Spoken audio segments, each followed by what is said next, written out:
എല്ലാവർക്കും നമസ്കാരം. ഇന്നത്തെ ശുഭചിന്ത. സ്നേഹത്തിന് പല ഭാവങ്ങളുണ്ട്. അപകടത്തിലേക്കാണ് നീങ്ങുന്നതെങ്കിൽ സ്നേഹം എതിർക്കും.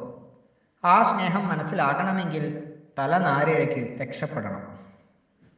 ദേഷ്യം, നിസ്സംഗത, അവഗണന, സങ്കടം ഇവയുടെ എല്ലാം മറുവശത്ത് സ്നേഹമുണ്ടാകും. പക്ഷെ ആ സത്യം മനസ്സിലാകണമെങ്കിൽ സമയമെടുക്കും.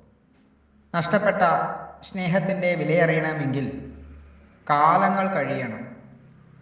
ചേർന്ന് നിന്നിരുന്നവർ സ്നേഹിതരല്ലായിരുന്നുവെന്നും അകറ്റി നിർത്തിയവരാണ് യഥാർത്ഥ സ്നേഹിതരെന്നും മനസ്സിലാക്കിത്തരാൻ സമയത്തിന് മാത്രമേ കഴിയൂ. സമയം വിലപ്പെട്ടതാണ്.